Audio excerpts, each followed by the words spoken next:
Assalamualaikum warahmatullahi wabarakatuh. Innal hamdalillah nahmaduhu wa nasta'inuhu wa nastaghfiruh wa nastahdihi wa natubu ilayhi wa na'udzu billahi min shururi anfusina wa min sayyiati a'malina. Man yahdihillahu fala mudilla lahu ومن يضلل فلا هادي له وأشهد أن لا إله إلا الله وحده لا شريك له وأشهد أن محمدا عبده ورسوله لا نبي بعده يا أيها الذين آمنوا اتقوا الله حق تقاته ولا تموتن إلا وأنتم مسلمون يا أيها الناس اتقوا ربكم الذي خلقكم من نفس واحدة وخلق منها زوجها وبث منهما رجالا كثيرا ونساء واتقوا الله الذي تساءلون به والأرحام إن الله كان عليكم رقيبا يا أيها الذين آمنوا اتقوا الله وقولوا قولا سديدا يصلح لكم أعمالكم ويغفر لكم ذنوبكم ومن يطع الله ورسوله فقد فاز فوزا عظيما أما بعد فإن أصدق الحديث كتاب الله وخير الهدي هدي محمد صلى الله عليه وسلم وشر الأمور محدثاتها وكل محدثة بدعة وكل بدعة ضلالة وكل ضلالة في النار. Ikhwatal iman rahimani wa rahimakumullah. Alhamdulillah, malam ini kita dipertemukan kembali oleh Allah Tabaraka wa Ta'ala setelah sepekan berpisah. Pekan lalu kita di tempat ini kita belajar Al-Adabul Mufrad, belajar akhlak dari Rasulullah Muhammad sallallahu alaihi wasallam melalui hadis-hadis, melalui athar para sahabat. Ya. Kemarin sudah sampai apa? Pertemuan yang akan datang insyaallah kita mempelajari kisah Juraij. Ya. Sekarang lain lagi pelajarannya. Kita akan menelaah kitab Tazkiyatun Nafs, pensucian jiwa. Baik, kita ini ada di suatu zaman di mana alat-alat bebersih ya untuk barang-barang atau pakaian atau tubuh kita itu begitu komplit. Ya, benar. Untuk membersihkan lantai itu sekarang sudah ada pembersih-pembersih lantai yang bukan hanya bersih, tapi katanya bisa membunuh kuman. Sehingga seandainya kalau antum tidak ada piring, ya, antum makan beralaskan lantai, itu insya Allah layak, enggak? Ya, masya Allah, ya. Kaca yang kusam-kusam begitu. Sekarang ini ada pembersih kaca, itu bikin kaca bening seperti tanpa kaca. Masya Allah. Ya, ada kan itu ya. Apalagi untuk mencuci piring. Nah, sekarang kayaknya sudah tidak zamannya lagi pakai abu gosok. Nah, antum pernah nyuci nggak piring pakai abu gosok? 10 tahun yang lalu pasti banyak itu tukang-tukang abu gosok modern. Sekarang udah nggak ada. Nah, zamannya ini, masya Allah, produk pencuci piring itu saya lihat banyak banget jenisnya. Ya. Yang lemak-lemak itu gampang luruh. Ya. Sehingga piring itu keset bersih, gelas-gelas itu kemilau bersih. Apalagi pakaian. Nah, pakaian itu sekarang bukan hanya bersih tanpa noda. Itu mah iklan Rinso di zaman saya kecil itu. Ya, sekarang itu masya Allah udah menghilangkan noda, ya, lembut, ya kan, wangi, bebas bakteri. Katanya wanginya itu 48 jam, tapi bohong itu. Enggak selama itu, ya kan? Masya Allah, ya. Antum lihat bagaimana perhatian dunia terhadap bebersih. Sekian banyak alat bebersih, banyak banget. Ya, apalagi untuk tubuh, ya kan? Mulai dari sampo sampai, insya Allah. Bayangkan ya, kalau seandainya orang Islam itu hanya bebersih lahiriah ini, bisa saja kulitnya bersih, ya kan? Masya Allah, rumahnya bersih, bahkan toiletnya itu, WC-nya itu, dia bersihkan dengan formula anti apa itu namanya, anti kuman gitu ya, bersih. Tapi hatinya busuk. Hatinya busuk. Kira-kira gimana? Semua sudah bersih, bahkan mobil-mobilnya itu bersih, di anti karat, di apa, bannya juga disemir, tapi hatinya tidak pernah diurus. Terlihat nggak begitu mengerikannya? Semua bersih, fisiknya masya Allah ya, bersih, dan itu selaras dengan ajaran Islam sebenarnya, bebersih itu. Innallaha yuhibbut tawwabin wa yuhibbul mutatahhirin. Bersih dari hadas, bersih dari najis, bahkan bersih dari hal yang kotor-kotor, tidak najis tapi kotor. Itu selaras dengan ajaran Islam. Cuman masalahnya, bagaimana kalau itu ada pada diri kita, semua yang ini bersih tapi hatinya busuk, kotor. Ada syirik, ada nifak, ada kufur, atau ada sombong, ada dendam, ada kebencian kepada sesama mukmin, ya kan? Ada lagi apa? Hasad, iri, dengki, dan yang lainnya. Na'udzubillah min hadil hal. Kita tidak membiarkan diri kita hanya kinclong istilahnya secara fisik, tetapi hati kita biarkan busuk. Islam mengajarkan kita bebersih hati, istilahnya tazkiyatun nafas, atau kadang-kadang bentuk jamak tazkiyatun nufus. Ya, sasarannya adalah membersihkan hati, menyehatkan hati, memberi terapi pada hati agar berbagai macam penyakit itu mudah-mudahan sirna, sehingga kombinasi antara kebersihan lahiriah, sehat badannya plus hatinya sehat. Subhanallah, kalau ada orang seperti ini, pasti hidupnya akan menebar sekian banyak maslahat, karena ilmu hati yang diajarkan oleh Rasulullah SAW. Kalau hati itu bagus, maka seluruh anggota tubuh akan bagus, menjadi alat untuk taat kepada Allah, mendapatkan komando-komando dari hati ya untuk ketaatan kepada Allah dan Rasulnya. Ya.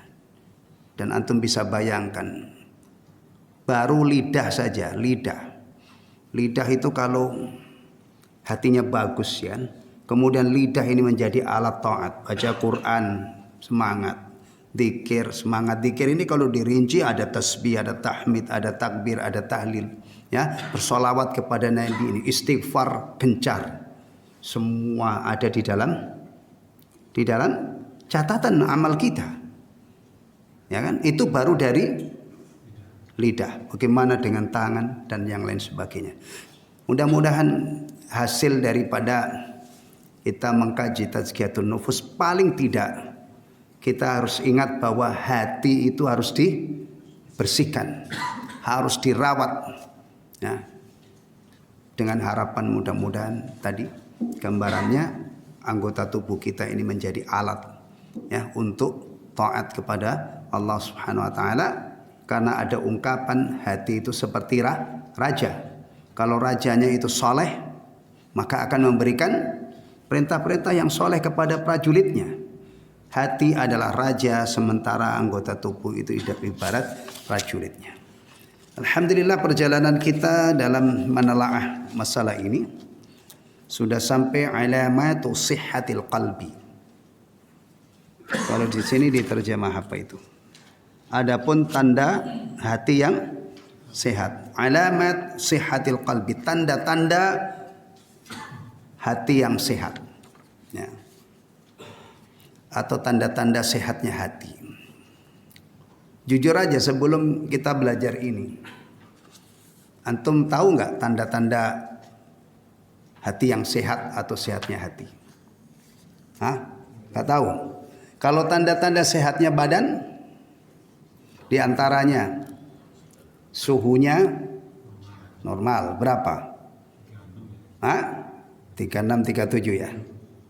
Kalau tiba-tiba badan antum itu 50 derajat gitu gimana? Bukan meriang lagi gitu ya kan. Berarti subhanallah semudah itu mendeteksi badan, sehatnya badan. Oh, dicek suhunya. Salah satunya. Nah, kita akan menelaah masalah ini.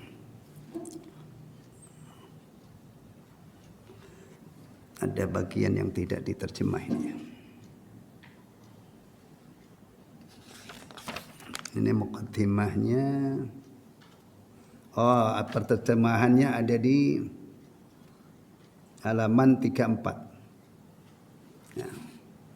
Hati yang sehat ini pergi meninggalkan dunia dan menetap di akhirat. Itu kalau di kitab aslinya itu pengantar dari alamat sihatil qalb. Ternyata terjemahannya ada di halaman 34. Antum rujuk balik ke halaman 34. An yartahila 'anid dunya hatta yanzila bil akhirah. Ya. Di antara tanda hati yang sehat itu, dia hengkang dari dunia. Ya, dia pergi ya. Saya terjemah sesuai dengan ini aja. Terjemahan bebas. An yartahila 'anid dunya hatta yanzila bil akhirah.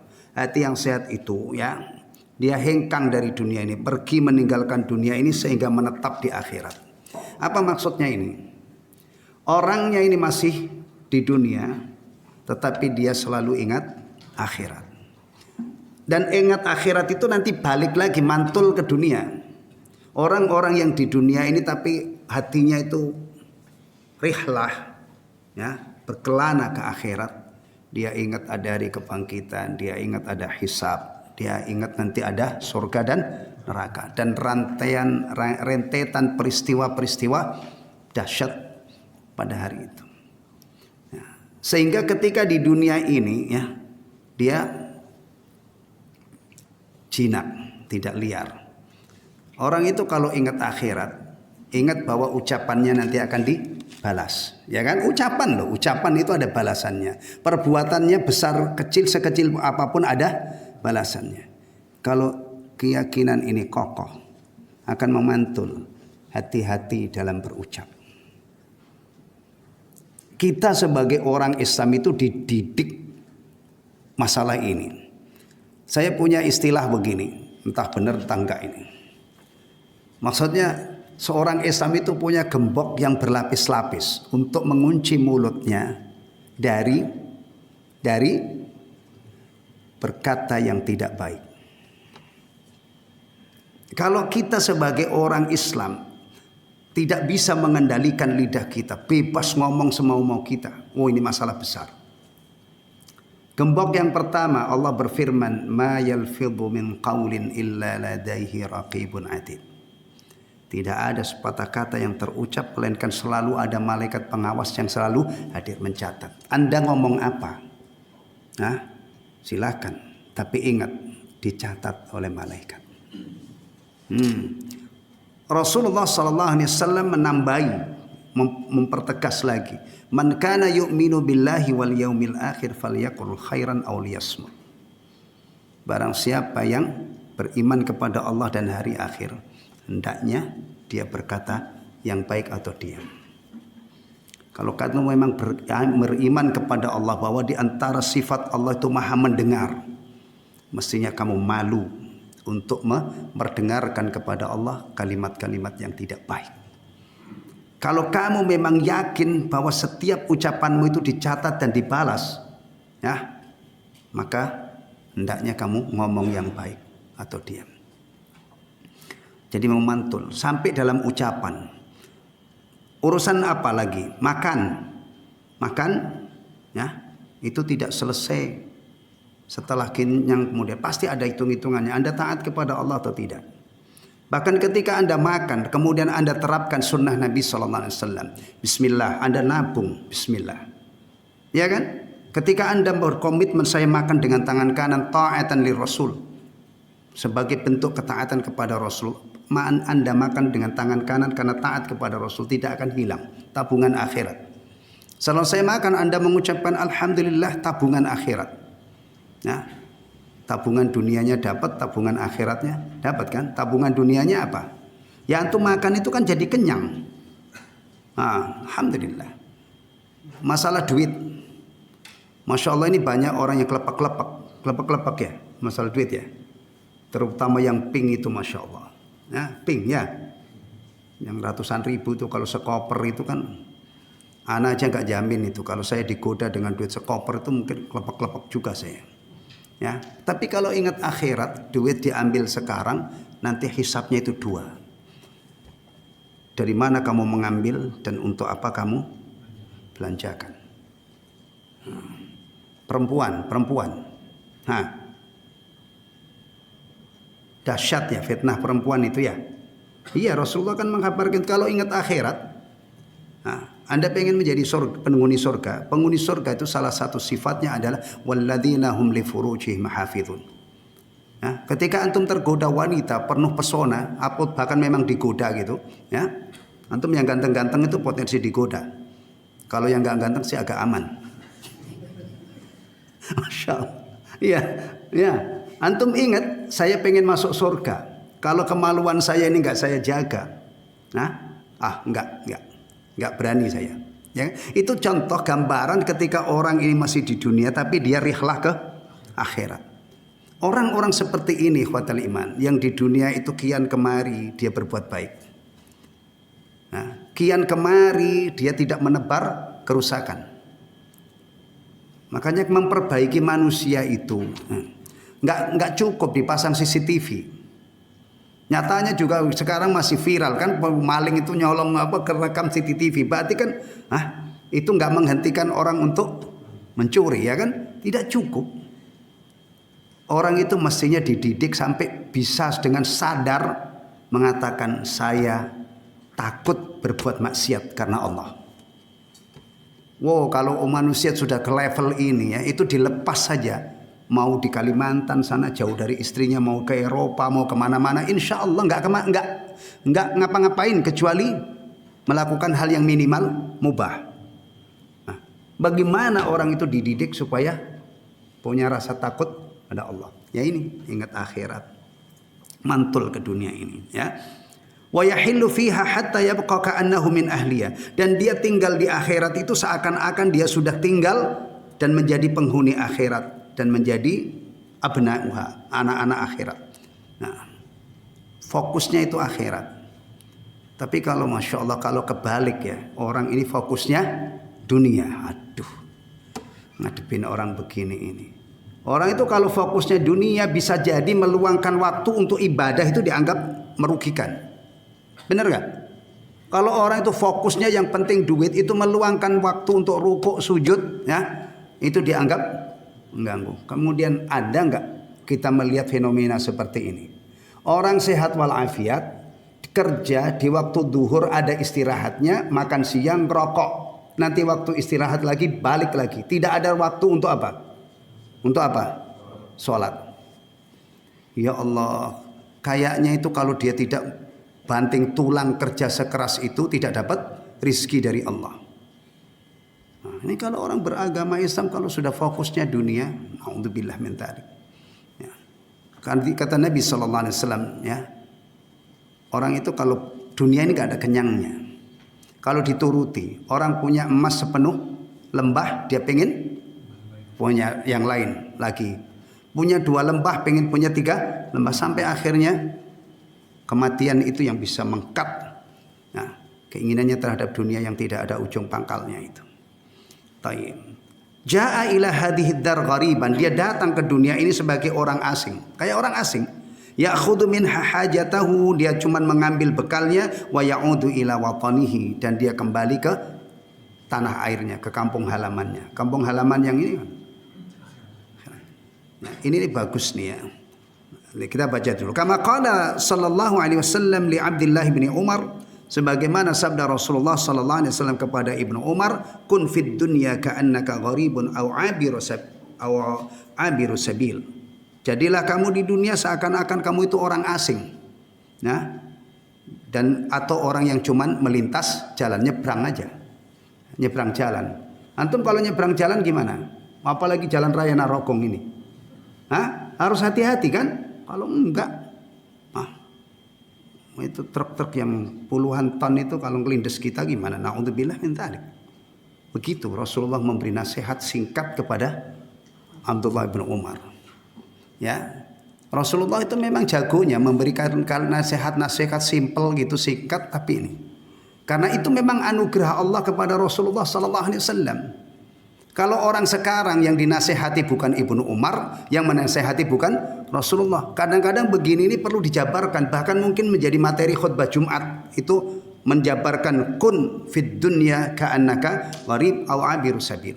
Karena kalau cuma dibacain itu, yang dinasehati bukan Ibnu Umar, nggak paham. Harus dikasih apa? Uraian-uraian yang membuat ini jelas. Masya Allah. Ya, pesannya Rasulullah seperti itu. Tapi yang ada itu sebagian orang ini menganggap bahwa dunia ini tempat tinggal. Begitu kerasan, begitu betah. Bahkan saking kerasannya itu ada orang yang tidak percaya kalau nanti ada akhirat. Mustahil ada akhirat. Orang itu kalau mati jasadnya sudah remuk, mana mungkin hidup kembali. Subhanallah, ada orang itu terperangkap di dunia, terjebak di dunia sampai dia tidak yakin, sampai dia mengingkari, ya. Bukan hanya tidak yakin, kalau tidak yakin itu masih ada ini ya, menganggap mustahil adanya kehidupan akhirat. Kalau orang-orang begini,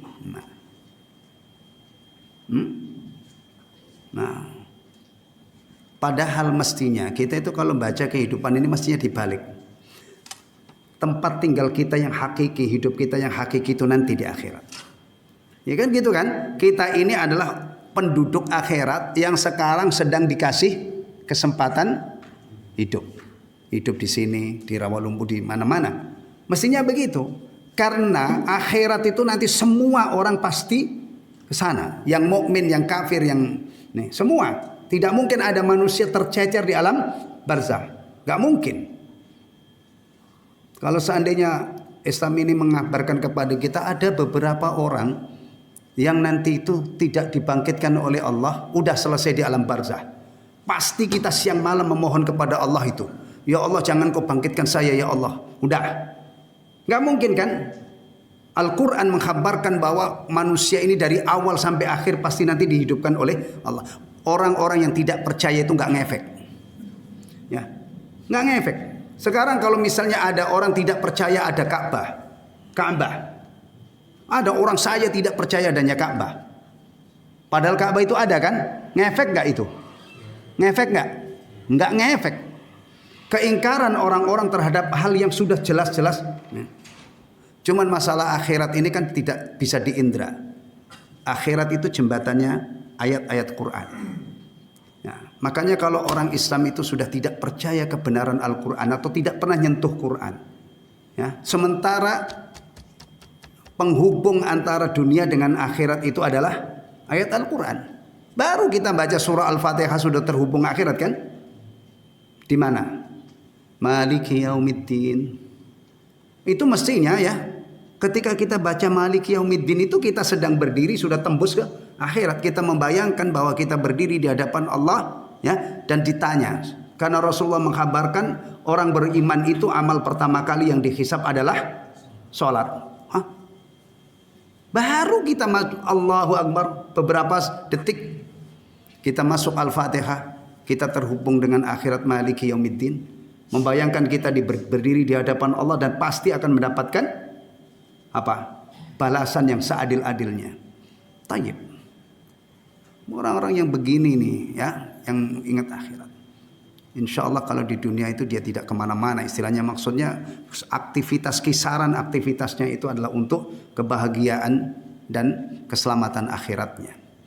Dan orang-orang begini ini aset. Cuman kadang-kadang banyak orang yang zalim. Orang-orang mukmin itu aset kehidupan yang sangat berharga. Karena mereka yang membuat perbaikan di muka bumi. Tapi ada kisah Ashabul Ukhdud, orang-orang mukmin dibantai. Ya kan? Ada kisah dari sahabat-sahabat Rasul sallallahu alaihi wasallam, keluarga Yasir dibantai. Ya.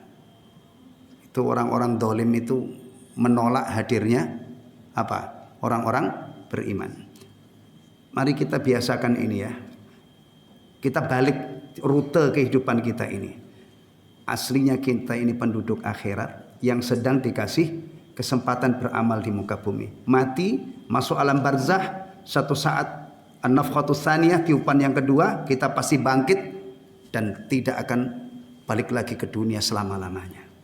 Allah telah mengkhabarkan orang-orang yang gagal di dunia ini tidak memanfaatkan hidupnya untuk ibadah, ya. Boro-boro ibadah, orang percaya dengan adanya Allah aja nggak ada. Nggak percaya. Orang yang beribadah itu bukan hanya yakin Allah ada. Lebih dari itu dia punya keyakinan tidak ada yang berhak disembah kecuali Allah. Pertama yakin Allah ada, Allah Rabbul Alamin. Kemudian dia yakini bahwa Allah yang berhak disembah dan ibadahi. Ya. Dah, apa yang dikabarkan oleh Allah penghuni neraka ini tentang penyesalannya waktu dikasih kesempatan tidak untuk beramal soleh. Wahum yastarikhuna fiha. Mereka melolong-lolong di dalam neraka itu. Minta dikembalikan ke dunia. Kami beramal soleh, akan beramal soleh tidak seperti dulu. Antum pernah mendengar gak Ustadz mengatakan atau ada Ustadz yang yang mengkabarkan kemudian mereka ini doanya permohonannya diijabah oleh Allah. Keluarkanlah mereka dari neraka itu, kemudian dikasih kesempatan untuk mengulang kedua kali hidupnya di dunia. Kemudian mereka menjadi orang-orang soleh, tidak berani maksiat karena sudah pernah kecebur neraka. Ada enggak? Ada enggak yang menjelaskan seperti itu? Enggak ada kan? Apa yang tidak mungkin diajabah oleh Allah? Ya udah menetap selama-lamanya di begini ini kalau kita kasih kesempatan untuk kita renungkan, berarti akhirat itu dahsyat. Hidup ini penuh makna. Sekali kita lengah, mati dalam keadaan kafir, mati dalam keadaan bergelimang dosa-dosa besar, itu mengerikan banget. Tapi sebagian orang menganggap hidup begini nih happy, ya. Begini ini orang bahagia yang mengumbar syahwatnya di dunia ini. Naudzubillah min dzalik. Jauh banget dengan orang-orang beriman. Wa kullama maridal qalbu atharad dunya. Ketika hati itu sakit, maka dia akan mengutamakan dunia. Ya. Ketika hati sakit itu dia akan mengutamakan dunia. Wastawtanaha hatta yasira min ahliya, dan dia menetap di dunia ini sehingga dia menjadi penghuni dunia, seakan-akan kekal. Ya. Maka para ulama itu sering menasihati ini, diingatkan dunia ini sebentar. Ya. Tapi kalau dikaitkan dengan akhirat itu bisa balasannya bisa masuk surga tanpa hisab atau mendekam sekali dilemparkan ke dalam neraka tanpa bisa keluar selama-lamanya. Itu perjalanan hidup seorang manusia. Berawal dari wa ma khalaqtul jinna wal insa illa liya'budun. Nah, tidaklah aku ciptakan jin dan manusia kecuali untuk beribadah kepadaku. Orang-orang yang bertauhid, yang meyakini la ilaha illallah, kemudian hidupnya dimanfaatkan untuk mengabdi kepada Allah, jazanya surga. Bahkan kadang-kadang ada orang itu baru syahadah la ilaha illallah Muhammadur Rasulullah, benar-benar niatnya ingin masuk ke dalam Islam, kemudian setelah syahadah wafat belum melakukan apa-apa, Allah yang maha luas rahmatnya sudah memasukkan dia ke dalam apa? Surga. Ambil ikhwatal iman kesempatan ini, ya. Ambil kesempatan, jangan kita sia-siakan, karena kita sudah diciptakan oleh Allah menjadi manusia, punya potensi untuk masuk surga dan juga punya potensi untuk masuk neraka. Pilihan kita, ya. Kalau kita sudah memilih surga, memilih memohon kepada Allah untuk dijauhkan dari neraka, ya kira-kira dong. Jangan cuman milih, jangan cuman ngarep, kepengin, tapi tidak ada. Ini masalah besar yang rata-rata manusia itu memang ini. Makanya Syekh Ibrahim bin Adham rahimahullah ketika dikomplain orang, ya Syekh, kenapa saya ini berdoa tapi tidak diijabah oleh Allah? Itu salah satu jawabannya, araftumul jannah falam tatlubuha.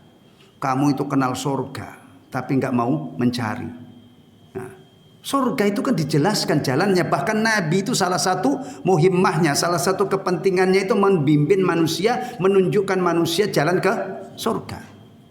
Sudah dibentangkan oleh Allah. Orang yang bertakwa, orang yang beriman dan beramal soleh dan seterusnya. Tayyib. Dan kamu kenal neraka tapi kamu tidak lari darinya.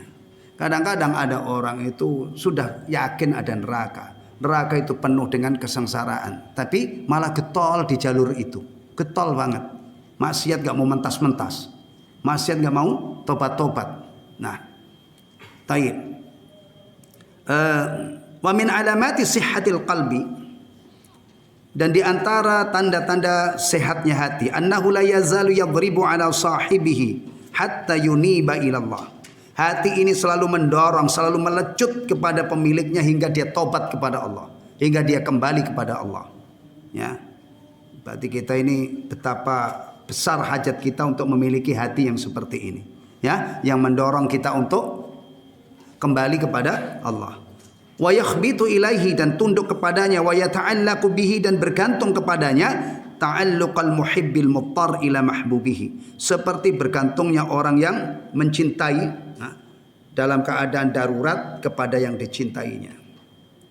Ya, orang itu kalau mengenal dirinya dengan baik, salah satu hasilnya adalah dia sadar dia sangat tergantung kepada Allah Subhanahu wa taala. Jadi kalau ada seorang manusia dia tidak merasa dia ini punya ketergantungan yang tinggi kepada Allah, berarti dia tidak kenal. Nah, hidup matinya seseorang itu di tangan Allah.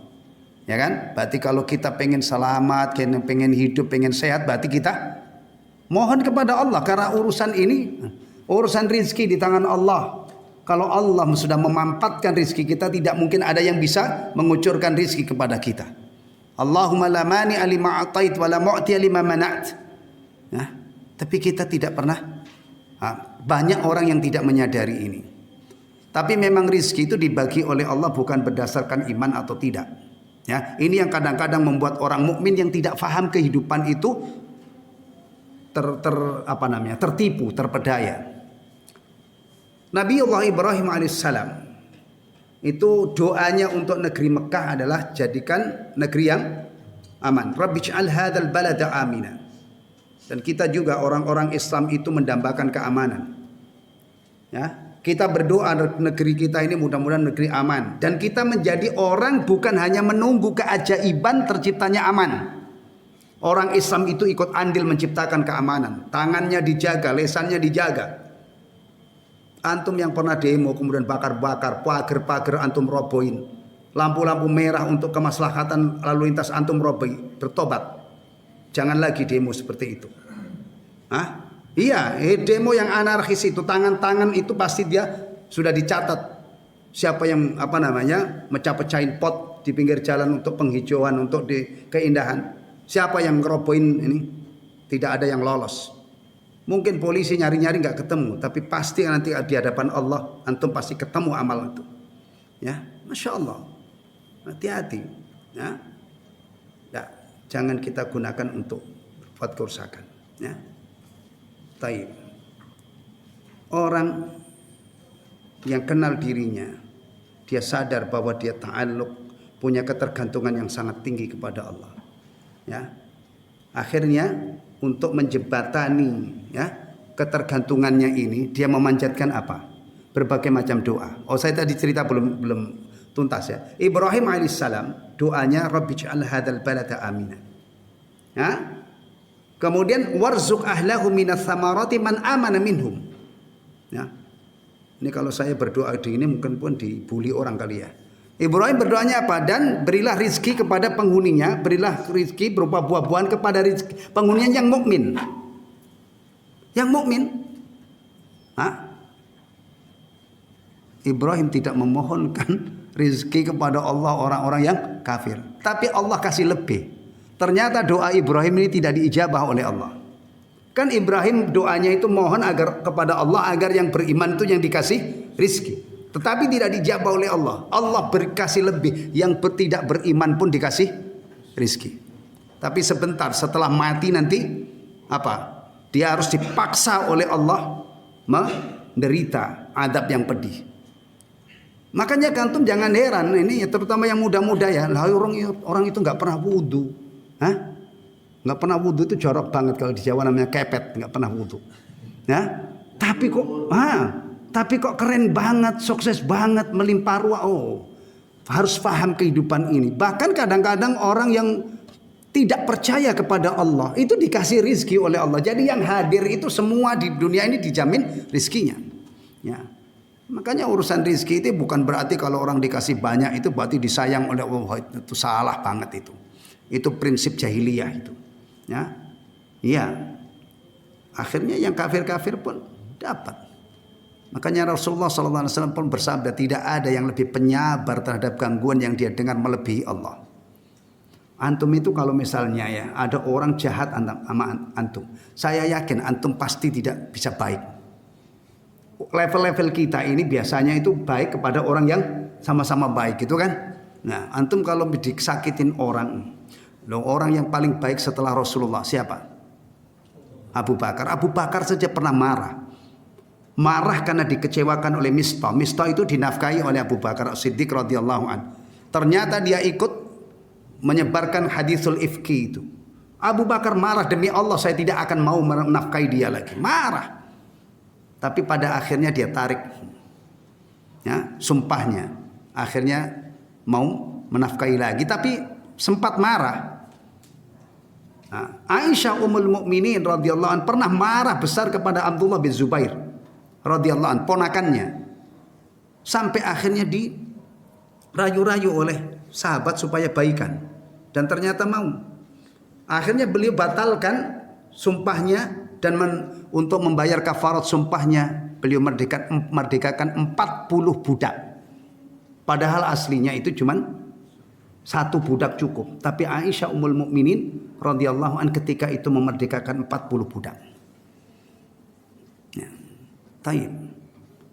Ya, perhatikan baik-baik. Ibrahim alaihissalam memohon negeri Mekah jadikan negeri yang aman dan penduduknya yang beriman saja.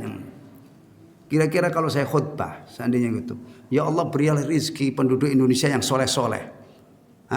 Yang fakir-fakir itu biarkan kelaparan mati ya Allah. Misalnya gitu gimana? Nggak bener ini, Ustadz ini nggak paham. Hatta orang yang bejat, jangankan bejat, ateis. Kalau dia lahir ke dunia ini dijamin rizkinya oleh Allah Subhanahu wa taala. Cuman kita punya keyakinan Allah Ar-Razik. Maka ketika kita mengharapkan rizki kita dilapangkan, kita mohon kepada Allah, ya Allah lapangkan rizkiku. Allahumma inna nas'aluka ilman nafi'an wa rizqan thayyiban wa amalan mutaqabbala, karena kita yakin Allah Subhanahu wa taala yang mengurus semua itu. Ya, jadi orang itu kalau mengenal dirinya dengan baik, ya, dia tahu saya ini sangat membutuhkan Allah. Bahkan hidayah itu juga di tangan Allah. Maka kita diajari, baru kemarin kita kaji ya, ihdinas siratal mustaqim, tunjukilah kami jalan yang lurus. Itu doa yang paling bermanfaat untuk hamba. Ya, apalagi dan orang itu kalau mengenal Allah dengan baik, dia akan tahu tempat bermohon itu hanyalah Allah untuk urusan-urusan yang tidak mampu dilakukan oleh manusia. Maka orang mukmin itu karena dia sadar sangat bergantung kepada Allah dan tempat memohon itu hanyalah Allah, maka dia tadarruk, dia ngerengek-ngerengek Allahumma Allahumma Allahumma. Atau kalau doa dari Al-Qur'an lebih banyak Rabbana. Ya kan? Rabbana zalamna anfusana, Rabbana atina fid dunya hasanah, Rabbana ighfir lana wa li ikhwanina alladzina sabaquna bil iman. Dan Rabbana yang lain. Rabbana hab lana min azwajina wa dhurriyyatina qurrata a'yun, Rabbij'alni muqimas shalah wa min dhurriyyati. Ini doanya Ibrahim. Ya, penting banget kita berdoa ini karena yang kita tidak menginginkan yang rajin sholat itu cuman kita.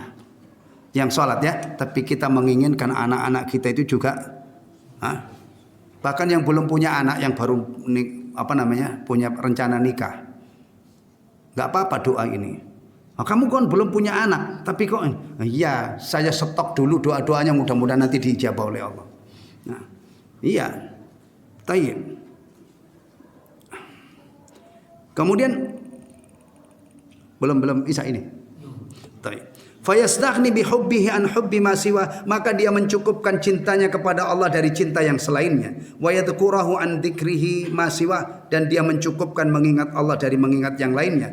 Wa bi khidmatihi ala khidmati ma siwa, dan dia asik, dia cukup berkhidmah kepada Allah, tunduk patuh kepada Allah daripada berkhidmah kepada yang lainnya.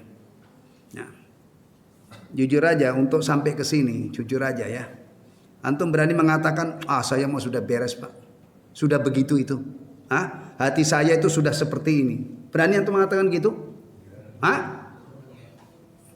Pengalaman saya belajar itu, kalau belajar ya, yang benar-benar kita merasa itu ibaratnya yang kita pelajari itu masih di langit sana, sementara kita masih di bumi, itu kalau tazkiyatun nufus. Kalau antum belajar wudu, misalnya wudu, sifat wudu'in nabi atau wudu, ya, antum bismillah ini, kan langsung kita antum praktekkan kan? Kadang-kadang kita merasa, kadang-kadang kalau nggak hati-hati itu merasa apa? Merasa gurur, merasa terpedaya. Saya sudah mengamalkan ilmu saya. Ya kan? Sholat juga demikian kan, takbiratul ihram tangan. Tapi kalau ilmu-ilmu begini ini, antum berani mengatakan, nggak usah dikaji. Hati saya itu sudah begitu, itu memang sudah bagus. Waduh. Ya, maka tazkiyatun nufus ini pelik. Memerlukan mujahadah karena ngurusin apa? Hati, ya. Sementara hati itu bolak-balik, maka di lembar ini halaman setelah halaman 34 ada doa, ya. Ya muqallibal qulub, tsabbit qalbi ala dinik. Wa ya Allahumma musarrifal qulub, sarrif qulubana ala ta'atik. Kita sangat berhajat, dan Rasulullah itu di antara doa yang paling sering dibaca ini. Mohon kepada Allah keteguhan, karena hati itu kata Rasulullah dibolak-balikkan oleh Allah sekehendak Allah. Ya. Iman itu tempatnya, medianya di hati, sementara hati itu bergolak. Maka ada enggak orang yang tadinya itu mukmin kemudian murtad? Ada enggak? Ada enggak? Bukan hanya orang sembarangan, ulama qaddarallah, karena satu sebab, ya, murtad. Ada enggak? Ada. Maka kita kalau ingat ini tuh Masya Allah merinding kita. Kita hari ini hidup, kita pengen husnul khatimah. Tidak ada jaminan kita ini husnul khatimah. Nggak ada jaminan, yang ada itu kita ngotot, kita mohon, kita berikhtiar. Dan umumnya kalau orang itu sungguh-sungguh, usahanya sungguh-sungguh, insya Allah terwujud cita-citanya. Nggak ada. Apalagi cuman saya antum. Ada orang yang lebih alim tadinya itu. Baik itu kisah dari zaman dulu seperti di Bani Israel, itu ada yang terkenal namanya Barsison, atau yang kontemporer, banyak orang-orang yang minggat meninggalkan Islam. Ya, mending kalau dia itu meninggalkan Islam dapat kompensasi, kaya 7 turunan, nggak usah ini.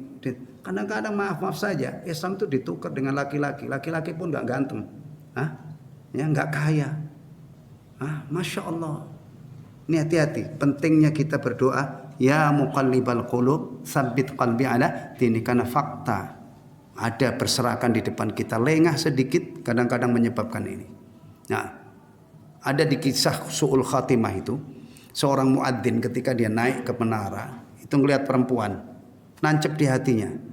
Karena terbayang-bayang terus, akhirnya mendekati perempuan itu, mengutarakan hasratnya untuk nikah. Perempuan mengatakan, gak mungkin kamu nikahin saya Nasraniyah. Terus apa? Gak apa-apa, saya tinggalkan Islam, saya ikut agama kamu. Hari pertama dia nikah, naik ke atap. Naik ke atap. Mati, jatuh mati. Dia murtad, belum menikmati bulan madu. Ya kan? Orang pertama dia ini kemudian jatuh, nggak tahu ngapain ke atap. Kalau antum ke atap ngapain? Ngapain? Benerin antena TV yang runyek, nyangkut kabel listrik, kesetrum. Ada begini ini kan? Masya Allah. Masya Allah. Banyak kisah-kisah yang mengerikan itu, yang memotivasi kita untuk memperbanyak berdoa kepada Allah. Wahidat yang membolak-balikkan hati. Tsabbit qalbi ala dinik. Tetapkan, teguhkan hatiku di atas agamamu. Wahid yang mengarahkan hati, arahkan hati kami ini selalu taat kepadamu.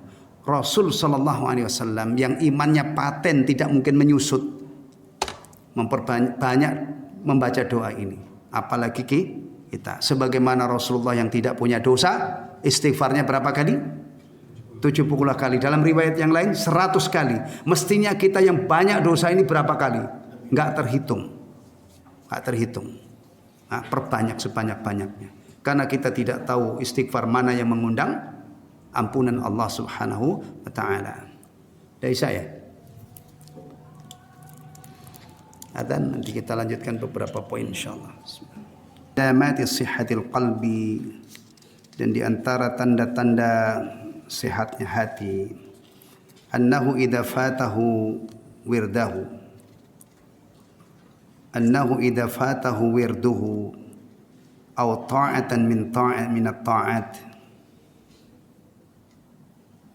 wajada lidzalika alaman a'dhamu min ta'allumil harisi bi fawati malihi wa faqtihi.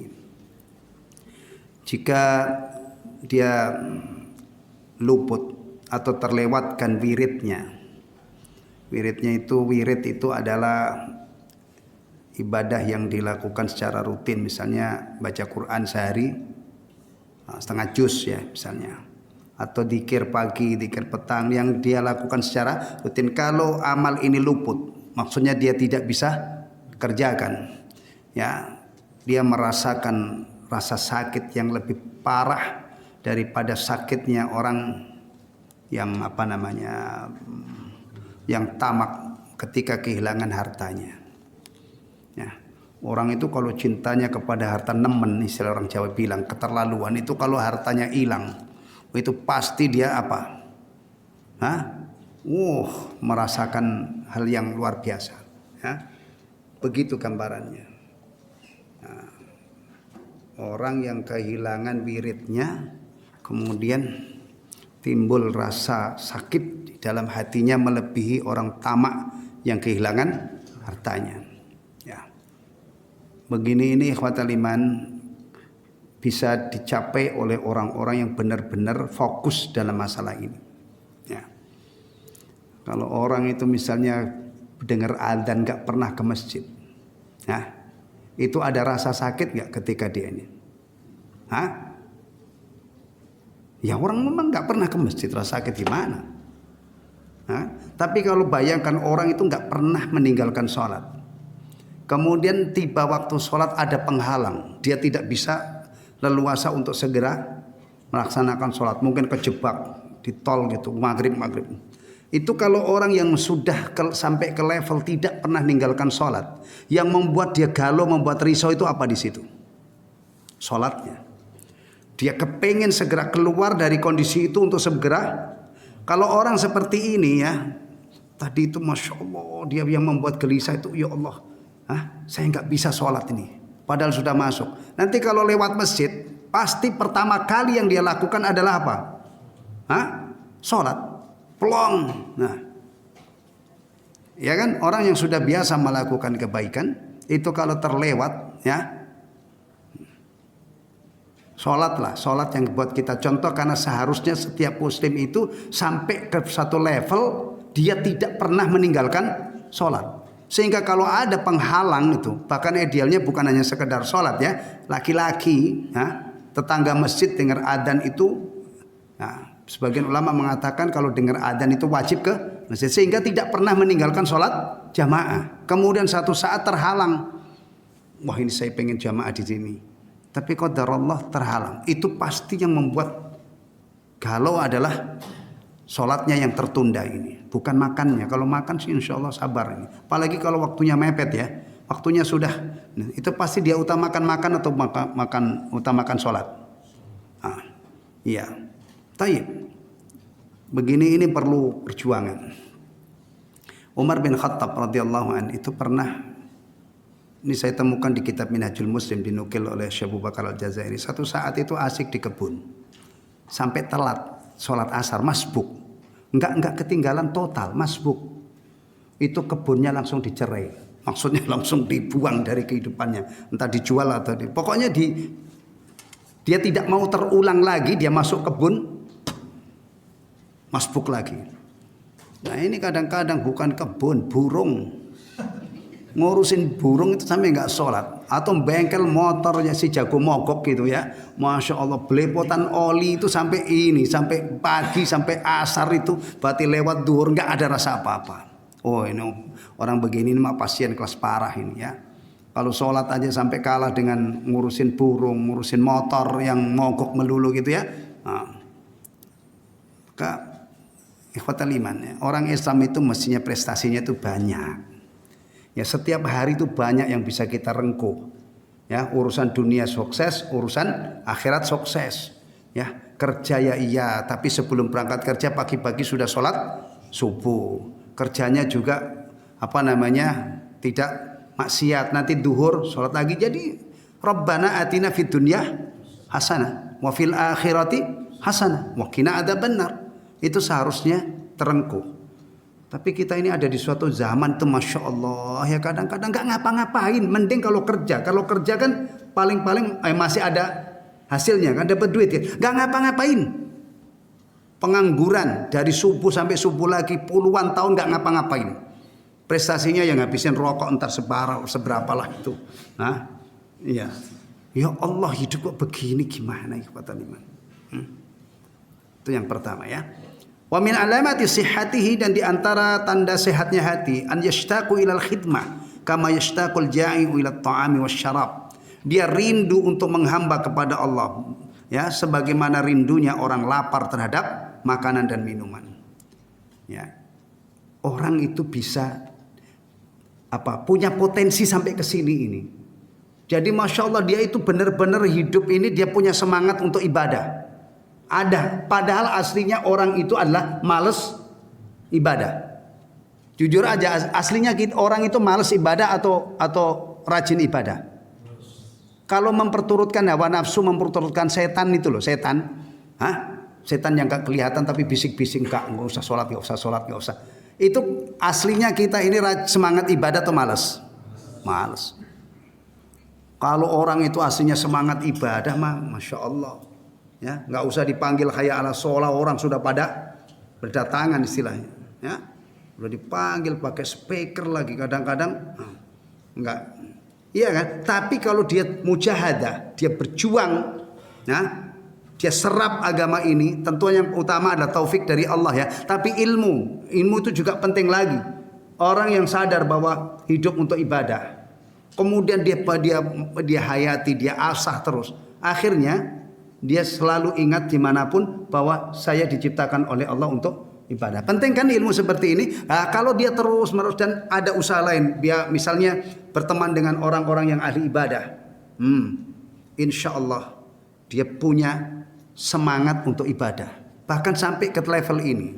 Tapi orangnya bukan kita-kita ya. Terus terang, antum jangan pulang gandeng, kalau saya mah ibadah itu sudah semangat kayak orang lapar terhadap makanan. Keren banget loh antum ke level ini. Ini masih jauh ya. Tapi orang-orang yang masya Allah, yang benar-benar semangat menempa hatinya, menempa dirinya, bisa sampai ke level ini. Ya, level ini. Tapi meskipun itu ya, jangan sampai membebani diri dengan ibadah yang berat-berat.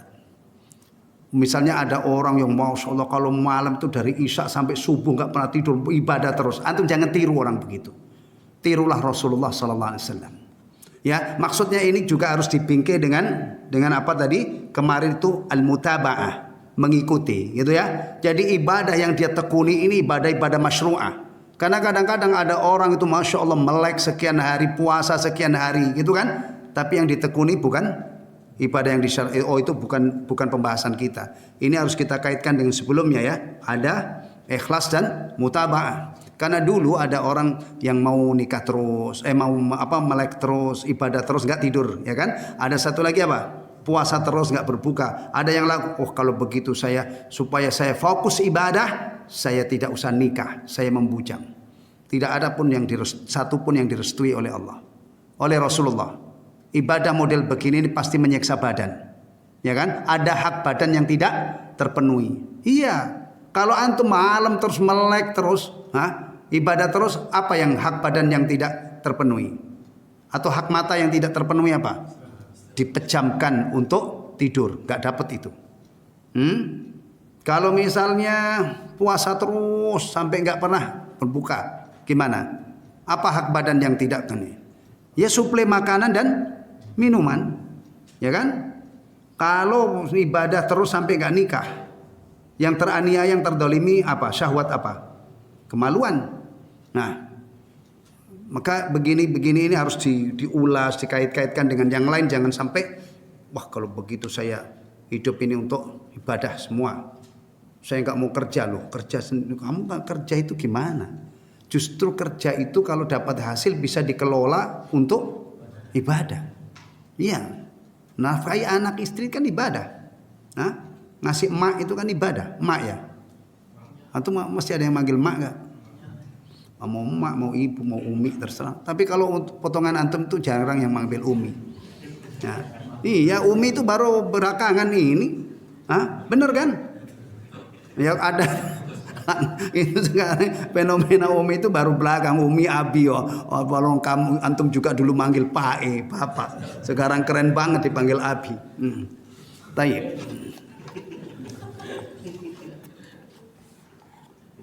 Qala Yahya bin Mu'ad rahimahullah, man surra bi khidmatillah surratil asya'u kulluha bi khidmatihi. Barang siapa yang apa ini kalimatnya ini?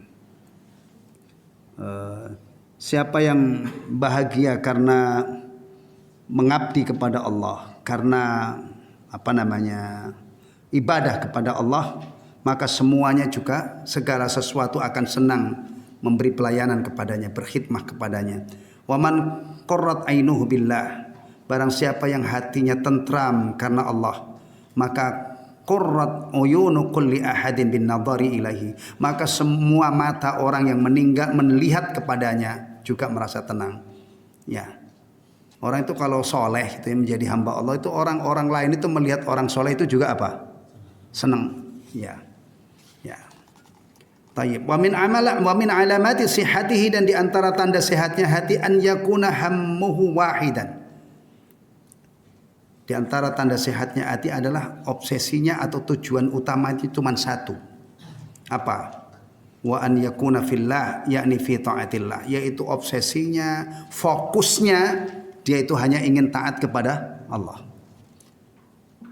Tapi ada orang itu yang justru sebaliknya, fokusnya dunia, bahkan tidak pernah berpikir taat kepada Allah. Maka salah satu doa Rasulullah sallallahu alaihi wasallam adalah berlindung kepada Allah agar apa namanya, jangan sampai dunia itu menjadi tumpuan harapannya. Ya. Wa min alamati sihhatihi an yakuna asyahha bi waqtihi an yadhhaba dha'ian ka asyaddin nasi syuhan bi malihi. Masya Allah, ini kalau kita baca begini ini kan merasa ya masih jauh banget gitu loh. Di antara tanda sehatnya hati adalah orang itu sangat pelit dengan waktunya untuk apa namanya tersia-siakan, seperti pelitnya orang yang pelit terhadap hartanya. Ya, dia akan jaga waktu sebaik-baiknya, dia distribusikan waktu sebaik-baiknya. Pelit, jangan sampai waktunya itu terbuang percuma. Ya, lebih pelit daripada orang yang pelit terhadap hartanya. Masya Allah. Tapi kita ini ada di suatu zaman yang memang ya waktu itu Masya Allah kita bikin murah banget gitu. Ya, padahal waktu itu seharusnya kita isi, kita manfaatkan untuk taat kepada Allah. Ya, kita itu sekarang ada di suatu zaman gitu, amal soleh itu minim banget. Maka orang baru rajin sholat 5 waktu itu kayaknya udah soleh banget gitu. Iya. Nah, baca surah Al-Kahfi malam Jumat itu sempatnya itu kayaknya itu sudah ini banget. Sementara di zaman sahabat itu banyak sahabat yang apa? Rutin hatam per 1 minggu, per 10 hari. 3 hari, bahkan kalau seandainya tidak dilarang oleh Rasulullah itu masih ada yang apa? Masih ada yang tembus dari kurang 3 hari. Tapi tidak boleh. Tidak boleh orang itu secara terus-menerus menghatamkan Quran kurang dari 3 hari. Kecuali di waktu-waktu utama, silakan. Bulan Ramadan. Antum pernah nggak bulan Ramadan, 1 Ramadan itu hatam 5 kali? 5 kali itu sebenarnya masih mungkin ya. Tapi kalau pertanyaannya saya lipatkan 2 kali lipat. Pernah nggak antum 1 Ramadan itu hatam Al-Quran 10 kali? Berarti satu Ramadan itu khatam 30 juz. 30 kali 10 berarti berapa? 300 juz. Nyerah ya? Ya nggak usah, itu memang bukan level kita. Ya penting satu aja itu sudah istimewa banget gitu loh. Kadang-kadang malah ada Ramadan itu masih nggak nyentuh Quran kok, padahal lancar bacanya, ya kan? Kalau Imam Syafi'i dulu pernah khatam 50 kali atau 60 kali dalam satu Ramadan. Yaitu kalau kita tidak bisa mencerna dengan akal kita, masukkan aja itu ke karomahnya Imam Syafi'i aja. Udah, kan begitu kan? Kalau karomah itu kan memang hal-hal yang apa? Yang di luar nalar, yang di luar ini. Taib. Min alamati sihhatihi, dan di antara tanda sehatnya hati an yakuna idza dakhala fis shalah dhahaba anhu hammuhu wa ghammuhu bid dunya. Ini dengar baik-baik ya. Di antara sehatnya hati orang itu kalau masuk sholat, sudah mulai sholat, lenyaplah segala beban dunianya. Apa enggak kebalik ini? Kalau kita sholat itu justru Masya Allah rame banget ya. Yang tadinya itu enggak inget itu malah tambah. Artinya kalau antum membaca ini mungkin perlu 200 tahun untuk berjuang. Ya, setidaknya kita itu kalau sholat pengen sholat kita itu bagus. Itu aja, pasang target yang tinggi. Kadang-kadang kita sudah merem-merem itu Masya Allah malah tambah rame itu ya. Tapi tolong canangkan program ya, program untuk sholat itu kita maunya yang bagus. Setelah kita berjuang dari takbiratul ihram sampai salam, ternyata ya Allah, makanya langsung buru-buru astagfirullah. Orang yang faham tentang tuntutan sholat, meskipun dia sudah rajin sholat, pasti dia tidak berani mengatakan sholat itu sempurna. Maka ketika Rasulullah mengajarkan setelah salam, jangan nunggu lama-lama, jangan ngomong yang lain dulu, jangan ngucapin yang lain dulu, langsung ucapkan 3 kali istighfar. Ini sebaik-baik petunjuk. Tapi kalau orang yang tidak paham, apa dosa saya? Saya habis sholat masa istighfar? Habis sholat ya alhamdulillah lah. Nanti alhamdulillah itu belakangan. Yang pertama itu sholat. Karena apa? Orang yang faham tuntutan sholat. Emang antum kira Allah menuntut hambanya sholat itu hanya berdiri tidak bergerak? Tapi hatinya, justru nilai sholat itu ada di hati. Awas jangan ria. Ngurusin ria itu juga rumitnya luar biasa. Ngurusin ikhlas ya kan? Ngurusin menepis ria itu Masya Allah. Ya, belum lagi kalau selevel ini itu benar-benar hasil dari mujahadah yang luar biasa. Kita sepakat ya, ibadah yang bagus itu pasti hasil perjuangan yang luar biasa. Sebagaimana urusan dunia, ya. Kadang-kadang ada orang tuh ahli banget di bidang tertentu. Itu pasti bukan sehari 2 hari. Betul gak? Wah, ada penjahit baju, Masya Allah, palu bikin jas tuh bagus banget. Itu tidak mungkin sehari. Tukang batu yang lihai-lihai itu, ya, tukang kayu yang lihai, supir-supir yang lihai itu bukan sehari 2 hari. Urusan dunia kan begitu ya, rata-rata perlu proses. Ibu-ibu, nggak saya contohkan nanti iri. Ada kan ibu-ibu jago-jago masak itu tidak mungkin sehari. Masak itu langsung masakannya bagus, enak, nggak mungkin. Proses. Ya, bahkan beragama itu proses. Ya kan? Ada sahabat dikasih kambing oleh Rasulullah. Asalnya itu tertarik masuk Islam karena apa? Kambing kan? Beberapa hari, beberapa waktu kemudian kambing itu sudah lewat, sudah nggak kepikir. Dia cintai Islam itu lebih daripada segalanya, lebih daripada dunia seisinya. Semuanya butuh proses. Dan antum kalau ngajarin orang juga ingetin ini. Pak, saya ini gimana Pak ya, masih bolong-bolong sholat saya. Gak usah sholat. Mau gimana? Bagus kamu masih sholat kan. Tolong yang bolong-bolong itu coba kamu usahakan untuk tidak bolong lagi. Jadi ini proses. Saya belum bisa meninggalkan rokok, ini gimana Pak? Gimana? Ya udah, nggak usah tobat ngerokok aja sampai mati. Nggak, jangan begitu dong, kasih proses. Proses. Cobalah dikurangin sedikit.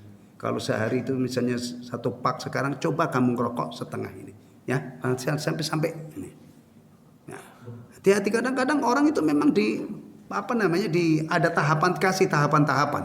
Ya. Ini juga nggak mungkin orang baru belajar sholat atau kemarin sore sholat kemudian ketika sholat itu masya Allah yang urusan dunia itu hilang semua. Hah? Yang paling realistis itu kadang-kadang kita sholat sampai bingung ini rakaat berapa. Dan itu juga dikabarkan oleh Rasulullah kan. Ada setan spesialis goda orang sholat. Ketika takbiratul ihram Allahu Akbar ini ingat itu, ingat ini, ingat itu. Yang antum bayangkan ya. Kalau orang itu sebelum sholat misalnya melakukan maksiat. Nonton gambar porno gitu ya misalnya gitu. Kemudian dijadikan umpan oleh setan. Ingatlah yang kamu lihat lagi. Ingat yang kamu lihat. Baca Fatihah di adegan-adegan porno itu masih lengkap. Masya Allah. Ya, makanya tolong ya, hal-hal begini ini kita berusaha untuk menghindari. Paling tidak itu ya kalau sholat itu kita bisa ya khusyuk dari lahiriah dulu lah. Ya, tumak ninahnya maksimal ya, dan seterusnya. Ini menuju ke yang sangat tinggi ya, levelnya ini. Wa wajada fiha rahatahu, dan mendapatkan ketenangan di dalam salatnya, wa na'imahu, dan kenikmatan, wa qurrata ain, dan kebahagiaan, wa sururu qalbihi, dan kebahagiaan hatinya. Yang jelas-jelas bisa begini ini siapa? Rasul sallallahu alaihi wasallam ya. Ya, dan orang-orang yang gigih mengikuti ini.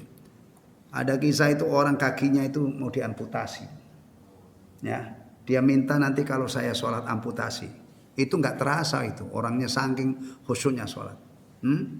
Padahal waktu itu belum ada bius. Nah, ada itu. Kita itu punya orang yang sampai ke level ini. Ya, sampai ke level ini. Ya, baik. Kemudian wa min alamati sihhati alla yaftura an dzikri rabbi. Di antara tanda sehatnya hati tidak pernah lelah mengingat Rabbnya. Mengingat Rabb itu harus dimaknai luas ya. Mengingat Rabb. Soalnya orang itu banyak yang punya pemahaman kalau namanya zikir itu subhanallah, alhamdulillah, Allahu akbar, dan seterusnya. Hanya mengucapkan kalimat-kalimat thayyibah. Zikir itu harus dimaknai lebih luas. Ingat perintah Allah, ingat larangan Allah, ingat yang dihalalkan oleh Allah, ingat yang diharamkan oleh Allah, dan seterusnya. Ya. Kalau misalnya ada orang qomat kami, astagfirullah, alhamdulillah. Tiba adzan, dia enggak sholat. Cuman asik dzikir aja. Gimana? Dia tidak ingat bahwa adzan ini tanda masuk sholat dan saya ini harus sholat. Kalau seandainya ada orang enggak sholat tapi dzikir, tasbih, tahmid, atau bawa tasbih dia puter-puter itu tasbihnya, macam-macam dzikir, atau dirangkum la ilaha illallah wahdahu la syarika lahul mulku wa lahul hamdu wa huwa ala kulli syai'in qadir.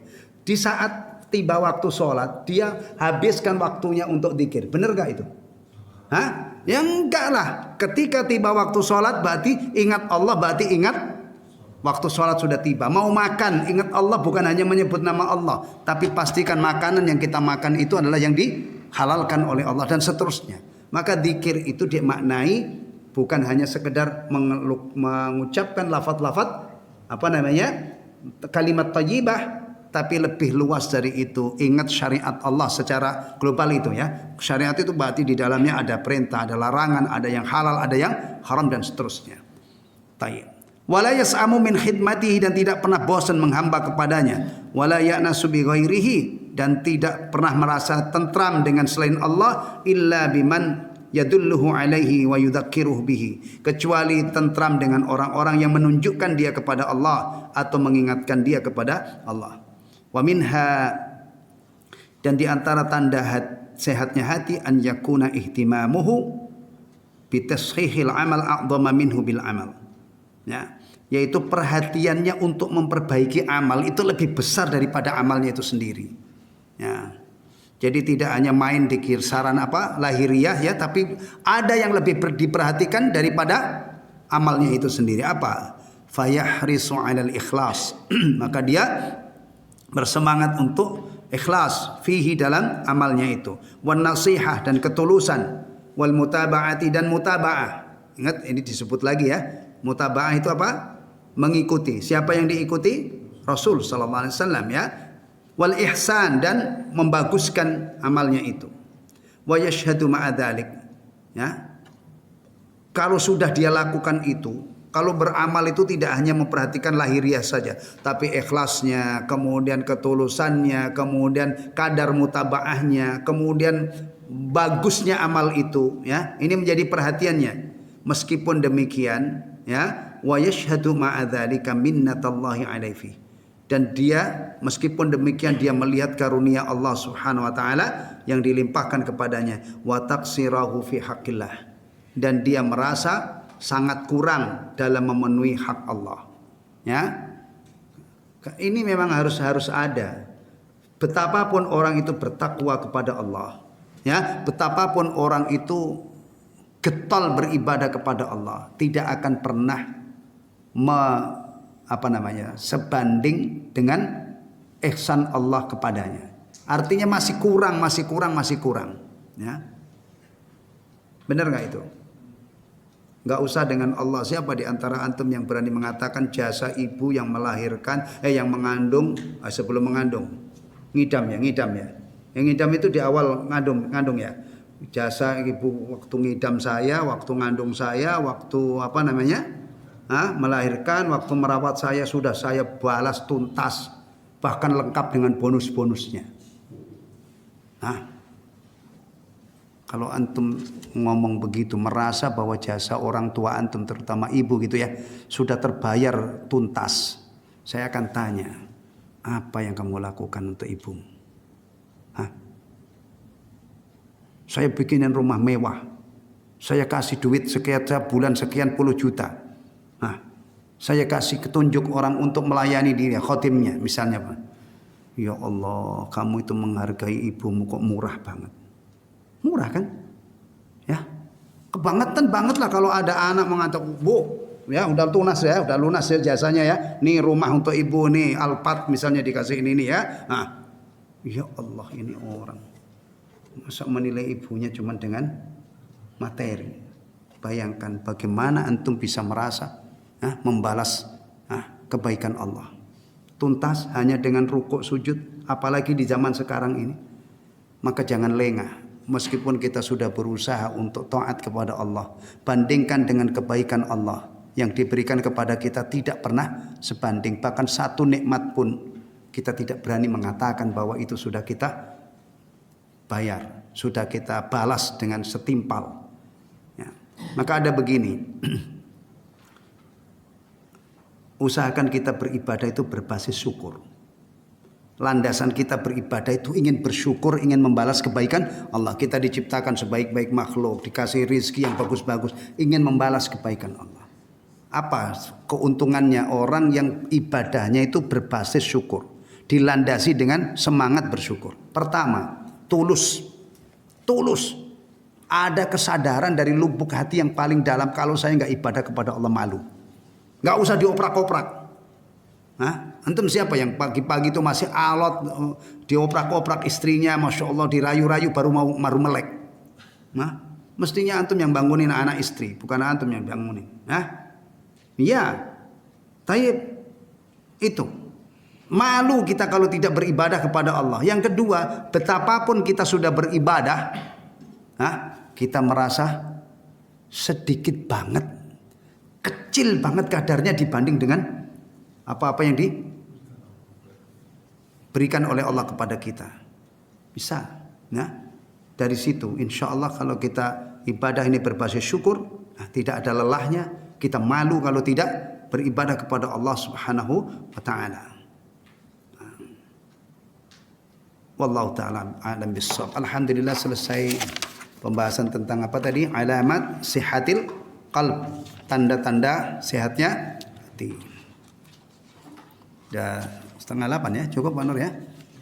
Nanti kalau ini mungkin ada waktu tanya jawab di lain kesempatan. Ini tadi menuntaskan materi ya.